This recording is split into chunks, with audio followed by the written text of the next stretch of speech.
Welcome back after this short break, and now it's time to have our esteemed guest here in the studio, who is Dr. Mohammed Al-Dosri, consultant pediatric neurologist at the Cleveland Clinic in Ohio, and the clinical assistant professor, Case Western Reserve University, Cleveland, Ohio, the U.S. We're very glad to have you here. Thank and you very firstly, we're so proud to have you here because you are Saudi, and you work in the U.S., and you work in one of the pioneering hospitals, Cleveland. So my first question, before we go to the session, how do you see the mixing between cultures and between knowledge and the different exchange of the knowledge? How do you see it, and how can it help the results for helping people with disability to improve their quality of living life? Okay. Thank you very much for having me this morning. And I found it an opportunity after working in Saudi Arabia and knowing the needs, the culture, the priorities, to now be able to work in an advanced place like the Cleveland Clinic, to primarily try to bring that gap between what we need in the kingdom and what we are able to get from large institutions like the Cleveland Clinic. So I'm really trying to serve this from another perspective. So initial 10 years of my professional life here in Saudi Arabia was trying to do it from within Saudi Arabia, and now I'm trying to do it from without Saudi Arabia. So it's really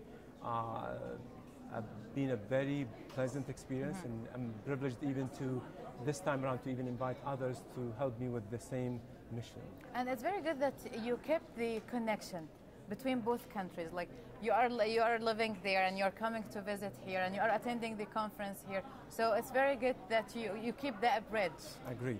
And to be honest with you, this is my third time to contribute in King Salman Center conference. And every time I build a stepping stone to the next phase. So about 4 years ago, I presented about promising technologies. And 3 of them, namely the eye tracking, which I presented myself, robotics, which I invited the next speaker you will be meeting in a little bit. I invited him to come specifically for this conference. And the third one is to use telemedicine. So I like the King Salman Center because of their motto of science benefiting people. And I try to do the same thing every time. So yes, I kept the connection, and I'm very thankful and appreciative of this practical method of bringing people, trying to connect them to other institutions, and really being practical about doing programs and research proposals. Very true. We know that yesterday you delivered the presentation entitled Sensing Technologies for Autism Spectrum Disorder Screening and Intervention. I really would like to have a brief about this presentation, and I really would like to have also your description of the current state of that screening regarding children with autism. Okay, so the problem we have with autism is we do not have a blood test or a brain scan to diagnose autism. So it's very subjective. It's either parents reporting the issues or clinicians observing the child. Very subjective. It's arguable. You can debate this from one professional or even from one center to another. So what we really are trying to find out everywhere is what we call a biomarker, something that attests. Unfortunately, brain scans, blood testing is not moving forward. So what people are now trying to do for the last maybe 10 to 15 years is trying to see if eye tracking, the way that kids and even babies look at their parents, look at social stimuli in comparison to objects. If you know anyone about autism, you know that they don't look at you right. They might look from an angle, they might not look at you at all. Regulating eye, just like what we're doing right now, looking eye to eye, is that human connection, right? Sure. If I would be now looking somewhere else, there's something wrong, right? So what we're doing is capitalizing on this, and there is technology to actually know where the child is looking at. So we give them different stimuli. It's a video that has different animations, different faces, and we track where the kids are looking at. And what the research is showing us is as early as 6 months of age, we can know whether a child is destined to have autism or not, even before they have the full expression of autism. What is also good is we can know which type they have. What is also good is we can then judge the effects of treatment, right? So we can have a measurable outcome there. This is with the new screening technique. Exactly. And it's much simpler than a brain scan. You just scan their eye movements while they're watching what they would vision as a movie. And then you see how they track you. Very solid in screening, and now it's been moved to even diagnostic, being a standalone. We're trying to combine it with other techniques to make it even higher reliability.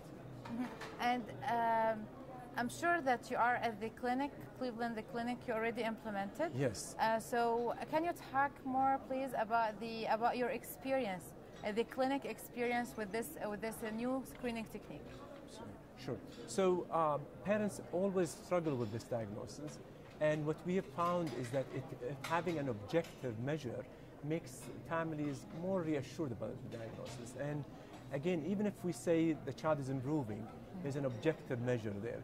So what the experience over there is, even as a clinical, not research, clinical application gives parents reassurance. It's not like my opinion, it's what the test is showing.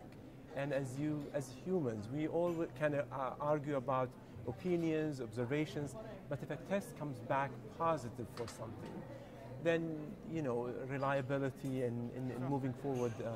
The other thing that we found with families is we integrated in our diagnostic process. Families accept this very well. Children actually love it because they think they're you know, playing or they're watching something rather than they're forced to do a test, right? So the experience is very positive. Now it's being moved to automation. Now it's being moved, the next move is actually they'll have these as screening modules that will be available in even primary care. And so you go there and your doctors might not know much about autism, but there's a screening, just like eye screening or testing for blood sugar or whatever. You want that screening module. So it's a very positive experience, and it will open the doors to other, you know, screening modalities that we're trying to engage others with. I hope that all clinics in the world can implement this technology, this technique very soon. It's an emerging, and what we like for Saudi Arabia is to join this and be in the cutting edge, right? We don't like to be the followers. Why don't we now try to join and hopefully soon lead in this? Inshallah, this is going to be very soon. We are very proud of you, and very proud of the research, of the hard work you're providing, and we are very thankful that we are having you here in the Kingdom of Saudi Arabia, because you are connecting two countries to distribute knowledge and to exchange and to share experiences between two different countries. And this is very important in order to reach our goal, which is enhancing the lives of our people with disability. Thank you so much. And by this, we come to the end of our interview. Very short break, and then we'll be right back. Stay tuned.